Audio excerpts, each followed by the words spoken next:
Something funny happens. Your face moves before you decide to move it. Air punches out of your chest in short, uneven bursts. Ha, ha, ha. And for a moment, you are not driving your own body. You laughed. You did not choose to. Now zoom out. Every word in every language you know is younger than that sound. Your laugh is older than grammar, older than fire, older than the first sharpened stone. It is not a human invention. It is an inheritance, handed down a long line of breathing bodies, and it arrived in your chest fully assembled. Here's the strange part. You probably did most of your laughing today alone. Face lit by a screen, a small shake in the shoulders, one breath pushed out through the nose. No one heard it. No one laughed back. So the oldest social signal your body owns is going out into an empty room.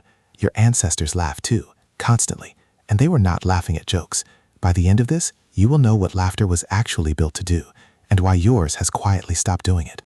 Start with what laughter is not. It is not a review of something funny.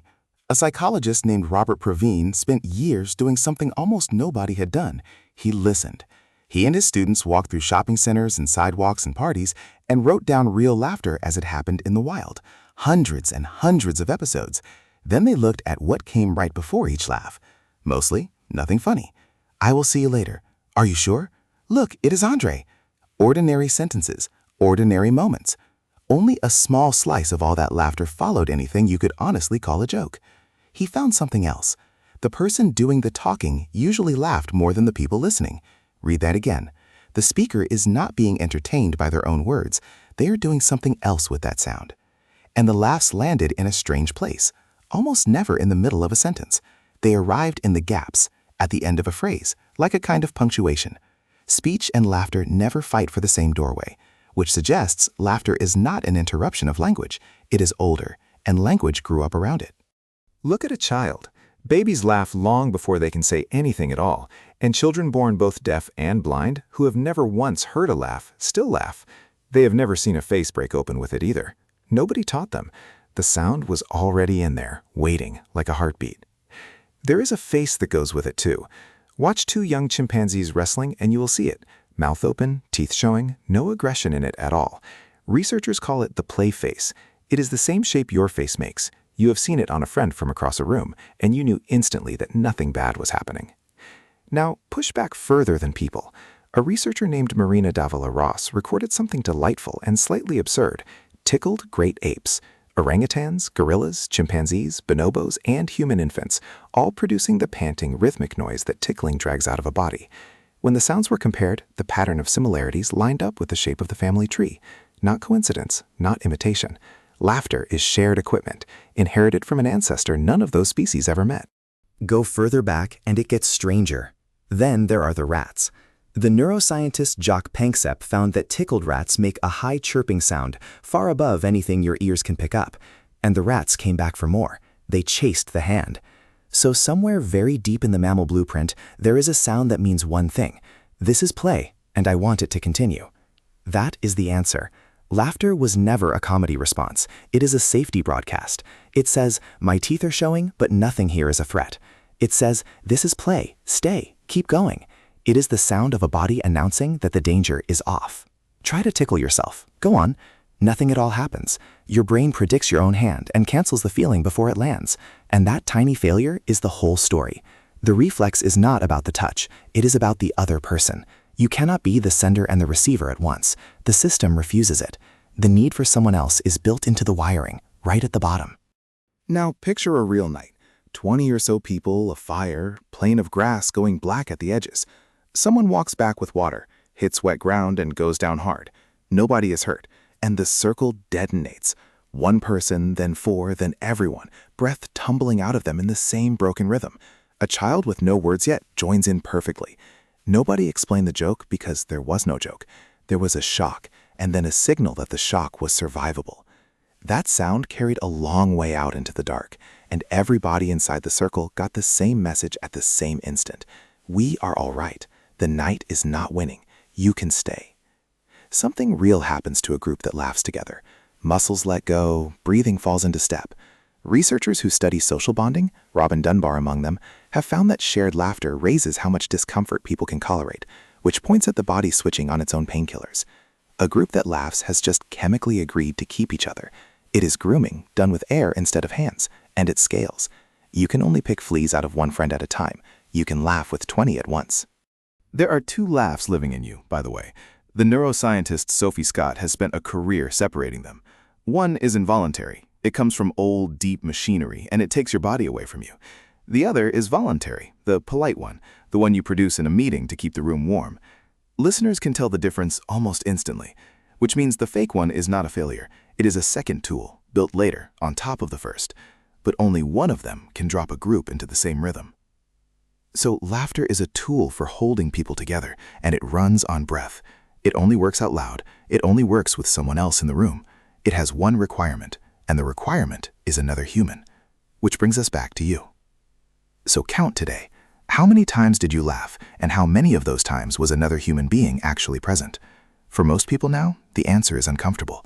You have more comedy available to you than any generation of humans in history, an infinite feed of it in your pocket, free, and you take it in silently. You type 4 letters, ha ha, with a completely still face. The signal has been replaced with a text file. Your ancestors had no comedians, no writers, no clips, no timing, no punchlines. They almost certainly laughed more than you do. Not because their lives were softer, their lives were far harder. They laughed more because there were always other bodies within arm's reach, and the machine that makes laughter only switches on when there is someone there to hear it. Think about what that means for a day in their lives. You are never further than a few steps from another person. You work beside them, eat beside them, sleep beside them. Every small disaster has an audience. Every audience laughs. Nobody in that world ever laughed alone. There was no such thing. There is nothing wrong with you. Nothing is broken. This is the part worth sitting with. If your days feel thin and slightly gray, if you cannot remember the last time you properly lost control of your own face, that is not a personality flaw. It is not a missing sense of humor. Your equipment is perfect. It has just been left alone in a room. It is a very old signal with nothing to receive it. And it comes back instantly. It needs no practice, no discipline, no self-improvement. It needs a person, one friend at a table, a phone call instead of a typed message, a voice in the room instead of a screen. That is the entire repair. The reflex is still fully loaded, still waiting, and it fires the second there is somebody to fire it at. So maybe stop treating your laugh as a reaction and start treating it as something you owe another person. It was never a review. It was always a message, and messages need somebody to arrive at. Something funny happens. Your face moves before you decide to move it. Air punches out of your chest in short, uneven bursts, and this time you are not alone, and the sound finally does what it was built to do millions of years before anyone could speak. It leaves you. It reaches someone, and somewhere out in the dark, someone laughs back. It starts before you know it's coming. Half a second of warning somewhere under your ribs. Then the heat climbs your neck, spreads across your cheeks, floods the tips of your ears, and there is nothing at all that you can do to stop it. Someone said your name. Someone held your eyes a beat too long. Someone caught the small lie, or the wrong word, or the moment you thought nobody was watching, and your face told the entire room. You did not decide to do that. That is the strange part. You can hold your voice steady. You can arrange your mouth into something calm, but the blood underneath your skin does not take instructions from you, and it never has. Now pull the frame back, because the size of this is worth seeing properly. Every human being alive does this. Every human who has ever lived did this.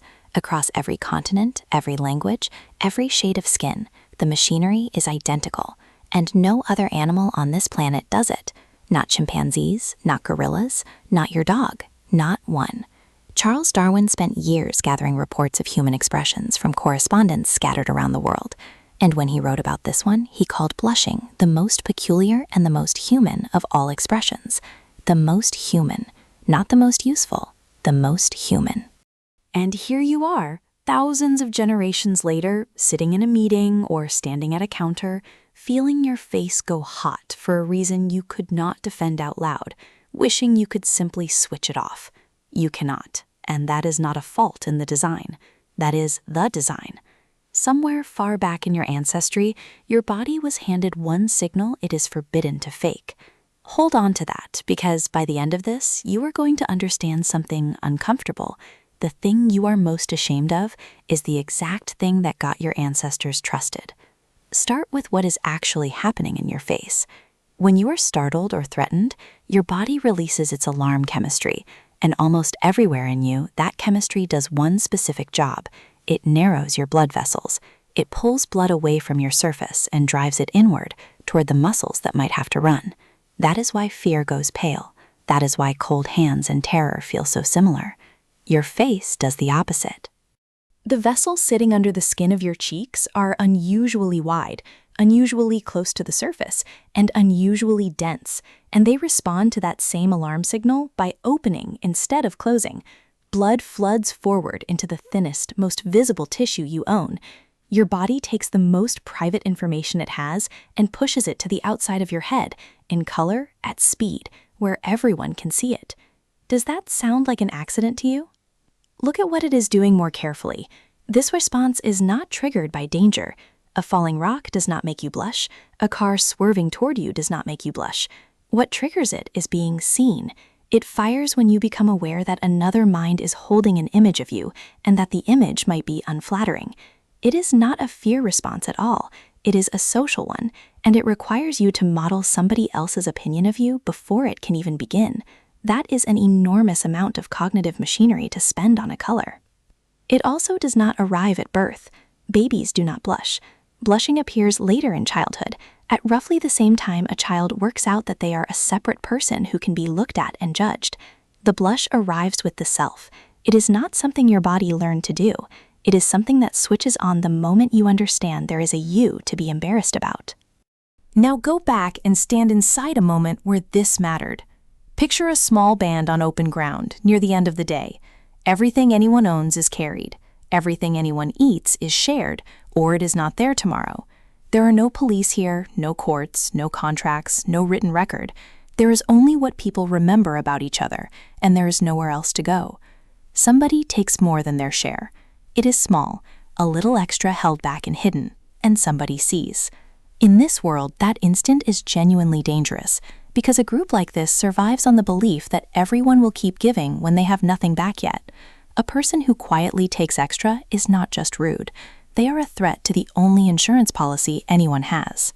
So the group turns and looks, and the face of the one who was caught goes hot and red, and their eyes drop, and their head turns away and slightly down, and something moves at the corner of their mouth that is not quite a smile, and their hand comes up toward their own face. That sequence, that exact sequence, has been filmed and coded by researchers studying embarrassment, notably the work of Dr. Keltner and his colleagues, and it unspools in the same order in people who have never met. It is not a mood, it is a display. And here is what that display says, in a language older than any language. I know what I did. I know what you think of me. I am not standing here arguing. The group reads it in an instant, and something remarkable happens. They forgive. This is the part that sounds like sentiment and is not. Researchers in the Netherlands, including Corien Dijk and Peter de Jong, ran a series of studies where people judged others who had done something socially wrong, and the finding was consistent and slightly startling. The person who blushed was judged more kindly, seen as more trustworthy, given more benefit of the doubt. The blush did not make them look guilty, it made them look safe. Now think about why that works, because this is the twist. Anyone can say sorry. Sorry is cheap. A person who intends to take from you again tomorrow can say sorry today, perfectly, with a straight face and warm eyes. Words are free, which means words are worthless as evidence. The economist Robert Frank built an entire argument around this. The emotions worth trusting are precisely the ones you cannot switch on and off at will, because an unfakeable signal is the only kind that carries real information. You cannot fake a blush. You have tried. Everyone has tried. Stand in front of a mirror and attempt to turn your cheeks red by deciding to. Nothing happens. And the reverse is worse, because the harder you try to suppress it, the more reliably it arrives. That is not a bug in the system. That is the security feature. Your face is not betraying you, your face is vouching for you. It is a certificate your ancestors' groups could not counterfeit, and it said something no sentence could ever prove. This person still cares what we think. This one is still playing by the rules. let them stay. And staying was everything. Alone on that landscape, a human being is a slow, soft animal with no claws and no coat. Exile was not embarrassing. Exile was fatal. So the ancestors who could not signal their shame, who took extra and stared back flat and unbothered, got read as exactly what they were and got pushed out. The ancestors who went red were kept. You are descended from the ones who went red, which brings you to the strangeness of your Tuesday afternoon. Because the mechanism is still running, exactly as built, in a world it was never built for. It evolved for a few dozen faces you would know your whole life, where being trusted was survival and being seen was normal. And now it fires in a video call in front of strangers you will never meet again. It fires when you send a message and watch 3 dots appear. It fires at a memory from 9 years ago that surfaces, unprovoked, while you are brushing your teeth. It fires in front of a camera, which is 1,000 pairs of eyes with no group behind them to do the forgiving. That is the mismatch, and it is a cruel one. The signal still goes out perfectly. There is just nobody there to receive it the way it was meant to be received. And so you have learned to experience your own honesty as a humiliation. Some people fear the blush so much that the fear becomes its own condition, feeding itself, the dread of turning red, reliably producing exactly that. It has a name. People have gone to real lengths to be rid of it. All of that to disable a system that spent an unimaginable stretch of time keeping your line alive. So let this land gently if you can. The heat in your face is not weakness leaking out. It is not proof that you are worse at this than everyone else in the room. It is the oldest honesty your body knows how to speak, arriving on time, doing precisely the job it was shaped for, in a room that has forgotten how to read it. Everyone else in there has the same wiring. Most of them are simply not being seen at that particular second. And the person watching you go red is not thinking what you are afraid they are thinking. Their ancient equipment is running too, and underneath the awkwardness, it is quietly lagging something in your favor. This one cares. This one is safe. You never agreed to send that message. You never had to. It starts before you know it's coming, and it always did, and it was never a confession. It was a character reference written in blood, on the only page your ancestors could not forge. You step out of the shop and stop. Something has come loose in the street. The buildings are the right buildings, and the light is the right light, but the directions have quietly detached themselves from the world. And for 3 long seconds you stand there turning slowly, like a compass needle with nothing left to point at. Your phone is dead in your pocket. Left or right? You don't know. Now pull the frame back, because the size of this is worth seeing properly. More than 2,000 miles of open Pacific separate Hawaii from Tahiti. In 1976, a double-hulled canoe crossed that water, carrying no compass, no chart, no clock, no instrument of any kind, guided by a navigator from a tiny island called Satawal, a man named Mau-Piailug, who held the position of that boat in his head continuously for the length of the voyage. He was never lost. Not for a night, not for an hour. At any moment on that crossing, he could point out over black water toward an island he had never seen in his life, and be right. And here you are, standing outside a shop you have walked into 100 times, waiting for a small, glowing rectangle to tell you which way your own home is. That gap is not about intelligence. It is not even really about directions, because the machinery Maul was using that night is sitting behind your eyes right now, fully built, mostly idle, and it was never designed to find north. It was designed for something else, something you would miss far more than you would ever miss a sense of direction. Stay with this to the end and you'll know exactly what you have been trading away every single time you follow the blue line. Start with what is actually in your skull. In 1971, a researcher named John O'Keefe was listening to single cells in the hippocampus of a rat, and he found neurons that behaved in a way nobody expected. A cell would fire only when the animal stood in one particular corner of the room. Move the rat away, and the cell went quiet. Bring it back, and the cell spoke again. Not a cell for whiskers or light or smell, a cell for a place. Decades later, one layer over, in a region called the entorhinal cortex, Maybritt and Edward Moser found something stranger still. Cells that fire at the points of a repeating hexagonal grid laid invisibly across the floor, like graph paper the brain draws over the world. In 2014, the 3 of them shared a Nobel Prize for it. Sit with that for a second. Long before any human carved a mark into a stick to count days, your lineage was already carrying a positioning system built out of living cells. It is in you now. It came free with the body. So why does yours feel broken? Look at what happens when someone is forced to use theirs. To drive a black cab in London, a driver has to pass an examination called the knowledge, which means holding tens of thousands of streets and their tangled relationships in their head, well enough to plot a route between any 2 points on demand without looking anything up. It takes years.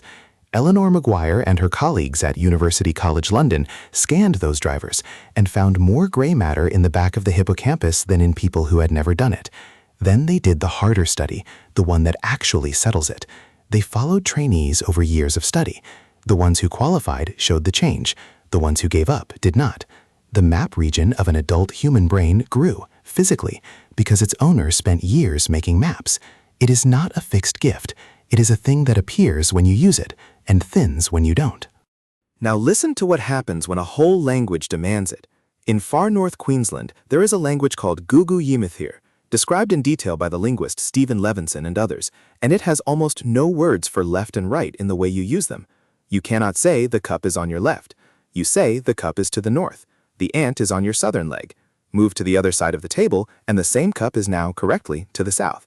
Which means that to say even the smallest ordinary sentence in that language, a speaker has to know where north is, constantly, indoors, in the dark, in a town they have never visited, after being driven there in a windowless van. And they do. Children do it before they can tie a knot. So the ability is not gone from our species. It is not even rare. It is standing right there in a living language doing the dishes. Put yourself in the hull for a moment, because this is the part worth seeing. It is the middle of the night, somewhere in the open Pacific, and there is no land in any direction and no light except the sky. The canoe lifts and drops. You are not steering by a needle. You are steering by a compass made of stars, memorized as a ring of rising and setting points around the horizon, one star handing off to the next as each climbs too high to be useful. When cloud closes the sky, you switch to the swells, and you read them through your body, the long, deep waves that keep marching in from a distant storm, regardless of what the wind is going tonight, so that you can lie in the hull and feel the direction of travel in your spine and your stomach. You watch which way the birds fly out at dawn and back at dusk. You watch the color under the clouds for the pale smudge that a shallow lagoon throws upward. And underneath all of it, every hour, without pen or paper, you are running a single continuous sum. How fast, how long, which way, since the last known point. That is your entire position. It exists nowhere in the world. It exists only inside a human head.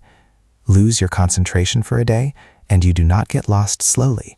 You get lost permanently. Here is the twist, and it is the reason this episode is not really about directions at all. The hippocampus doesn't only hold space, it holds your life.